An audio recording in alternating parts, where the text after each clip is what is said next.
They're traps. Okay. And there's no shame in identifying what they are and what they're triggering, bases or foundations are rooted on. That's the thing that you need to be aware of. Everybody has them. Everyone has them. Some of you listening right now, it might be the fact that you don't have a partner or a spouse that's supportive of what you're doing, and you simply just want to make money to prove it and shove it down their throat and say, see, this is the reason why I got to look at all these charts. I got to listen to this goober go on and on and on and listen to his rants because this shit will work if I just submit to it. That's why you're doing it. You're trying to prove to them in an expedient manner that it's worth your time doing it when they don't think it's worth their time waiting around for you to figure out whether or not you can do it or not, when they've already had it in their mind that you ain't going to be successful at it. So I understand how to balance all that stuff is very difficult. But he, as my son, he's got youth on his side. He has time on his side. But because of video game playing and the tendency to play these games, and when you get killed in the game, oh well, there's no time and no real loss. I mean, just respawn and there it is. Or I got to wait the time limit for the game to conclude, and a new game will start up.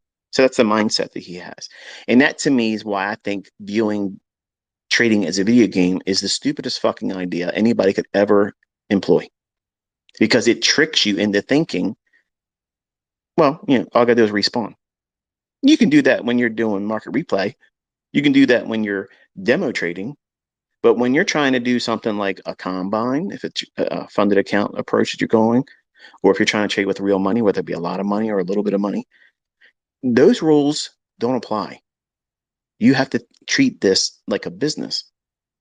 When you go to work, okay, when you go to work, do they let the employees that you work among do whatever the hell they want to do? Now, maybe at McDonald's, they might do that shit, but they ain't doing it generally in a Fortune 500 company. And there's some structure there. There's some limits and boundaries as how far you can misbehave or waste time or be inefficient.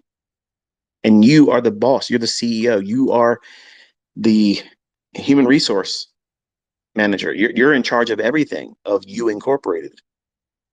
So you have to have all of these hats as a trader. You're the analyst, you're the trader, and you are the person that is in charge of where you're going. You're you're it. You're at the helm, you're the captain, and you either sink or sail based on what you and your decisions result in. So if you go into it with the Mickey Mouse approach that, hey, let's see what happens, you know what they say, F around and find out. The longer you F around, you're going to eventually find out. And he found out rather quickly that he couldn't do what he thought it was. Oh, it's a video game. It's a video game. It's just like, oh, it's like that game, that snake game, because I used the analogy before. Slither IO, I think that's what it is, or something like that, or Snake IO, where this little snake you start out with, you go around and you get these little dots. Some of the dots are bigger, some of them are smaller. And as you eat these things on the game, your body as a snake grows larger, and you're not allowed to touch another snake, or yeah, you can't touch their body, but you can make them run into yours and then they disintegrate and you can eat them, or you can't run into a wall or you die. So there's two simple rules there.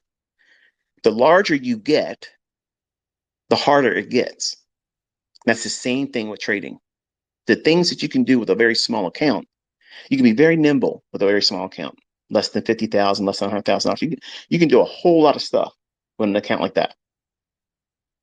When you start trading with $50 million and higher, you just can't do those types of things. You have to be a lot more reserved in what you're trying to do, and you got to be more aware of what you're trying to protect. In the beginning, it's a little bit of money. It's, oh well, 2% ain't that much. It's not that much. So I sat down with him today. I said, listen, one of the best things you can do is appreciate the fact that your first trade, whether you were right or wrong about the reason why you get it, I don't care about that. The fact that you saw and you identified that $244 is more than half of your net bring home pay per week at your job. So I want you to think about that when you go to work and you're looking around at the people that irritate you, the people that aren't doing as much as you are. You choose to be there because you haven't done the work. And I reminded him all the times when he was younger. I said, those videos are there. You watch them. And when you have questions, I will sit down with you. Nope. Video games was the only thing he was interested in sports. So I waited around. When he became age where he can work, I made him get a job. He's had a job since he was legally allowed to do so. And now, because he has a girlfriend, because she's going away to college, she won't be here after August. So he'll have to wait for her to come home. She wants to be a veterinarian.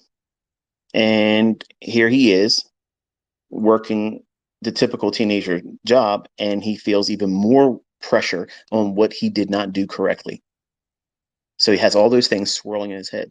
What happens when she comes home and he hasn't made any progress? I said, that's good that you think that, but don't let these things be crippling or a source of anxiety, because that in itself will cause you to do things impulsively. If you don't spend the right amount of time while she's going away to pursue her professional career, whether or not she makes it or not is irrelevant. She may get out there and decide that ain't the right profession for her. Or she may get out there and say, the hell with this, I ain't doing it. I'll just work a regular job. That's her decision. But you can't allow those things, just like you listening can't allow the pressures and stresses of your job. Or maybe you got fired.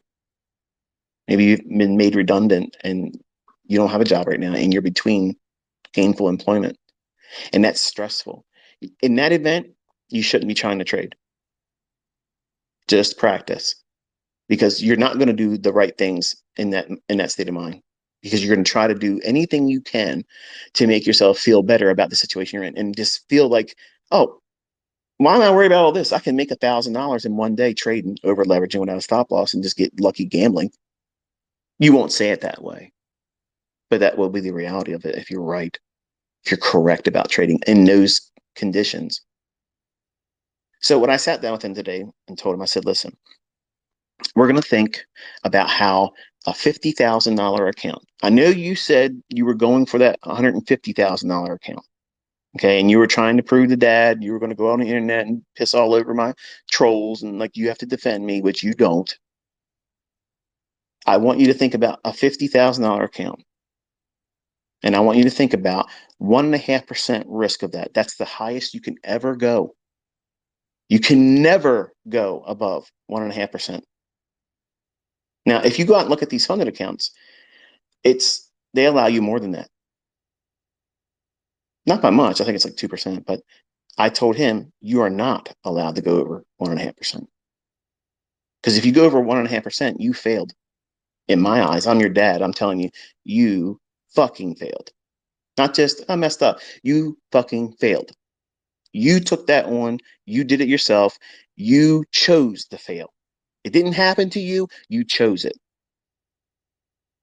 The reason why he was blowing it, trying to do the 150,000, because he was trying to trade with the maximum amount of contracts. Just because they're offering it to you doesn't mean you should do it. So I sat with him today and I said, look, I want you to think about what 1% looks like on a $50,000 account. That's still more than you make all week long. What happens if you sit down and you make that in one day? How would that make you feel? Just one day? Yeah, one day. That's what I said. One day. What does that make you feel like? He's, oh, I would want more than that. I said, why? You're not making that right now. You work all week long around these insufferable people that come to the location where he works at. And where I live at, there's this snootiness, okay? That everybody thinks they're better than everybody up here. Okay. And it's believe me, it's ridiculous. Like it's nonsensical the way they all act up here. And if you go into a place of service and a person's waiting on you, if you're going in there too and you're patronizing a place like, where my son works at, He works at a coffee shop. It's a Starbucks. And it's just unbelievable hearing some of the stories. He comes home over the year and a half he's been, it's just crazy to hear these entitlement minded people. And they come in, they talk to you like, you're less than human. That $500, if you could make that one day per week, you've replaced the whole need to go to that place. And you're not even pushing it hard. You're not even pushing it hard. You're not pushing hard to break the account. You're not pushing hard to feel like you got to keep up with some level of measurement. Somebody on the internet's doing this much. I got to do that. You don't have to look at my videos where I'm trading all those contracts and building up a large position. You ain't got to do $12,000. You ain't got to do 16 and 20,000, $30,000 days. You don't need to do those. You can get to those, but you have to grow into making $200 and saying, okay, $200. That's your whole week in half right there with one transaction. That's how I got hooked on this. In the 90s, I got hooked on that because my pay was less than $300 a week. Bring home. And I was thinking to myself, man, if I could just do one bond trade per week and just get half of a point, if I could just get lucky enough to find 16 ticks, 16 ticks on one contract in the bond market, that's $500. That's better than going to work. And once I do it, I don't have to do it again because I'm scared to trade, right? Well, that was my whole approach going in, easing into it. And I sat down with him, I explained this whole thing to him today. I said, I was afraid to get into it when I was in the 90s. I mean, it was exciting, but still scary. Like, I don't ride roller coasters. I think they're thrilling to watch other people go nuts and throw their guts up and scream and, probably blow out an intestine and guttural, screams as they go down the deepest part of the decline. But I would never get on those things. I don't like them. I have to be in control. I have to be in control of me, the environment that I'm in, and that is not something I would do. And I don't want to treat my trading like that. So I have to be very methodical about what it is I'm looking for. And the way I teach you as my students, I teach that same approach. We're not gambling. We're not inviting happenstance. Okay. So I told him, I said, you're going to trade until you get fatigued. And then as soon as you are like, you just don't know why you're doing it, you just push the button to find out, okay, what happens. That moment, that's what I was waiting for. And I explained to him, I said, that's where everybody blows it. Everybody blows it. At that moment, it's because you have either hurt your account, someone has hurt your feelings or made you angry, or you're sick, or something cost you money that was unexpected. You are using that moment to replace some kind of negative thing that you're going through. Or maybe not even experiencing it yet, but you're afraid of it. You're afraid if something happens, it's looming in the offing. What happens if my girlfriend? What happens if my wife? What happens if my husband leaves me? Well, I won't feel so bad if I can make $1,000 today. When really you'll still hurt because you have emotional commitment to that. Whatever that thing might be. It might not even be a relationship. It might be some kind of I don't even know. It could be a number of things. But a what if thinking scenario of something negative, something harmful that may happen to you could be a very triggering thing for you to get into a trade that has no real sound reason to be in it. And you're looking at it with the expectation, if it pays out, this is a better use of my time than sitting around worrying about something that may or may not even happen. And I have done that. And I have blown accounts in a 20-year-old mindset. I was fearful of a lot of things that never fucking happened. I had so many unrealistic fears. What if this happens? What if that happens? What if this happens? And none of it ever happened. It never happened. But they were so overwhelming to me at the time that it forced me to take on trades and take on risk, hoping that if I got paid out correctly on the other side of that trade, at least it was better than me sitting there twiddling my thumbs in fear of what may not or may come. The uncertainty of what if thinking is paralyzing. But when it's not paralyzing, it's the instigation to take you into a gambling environment.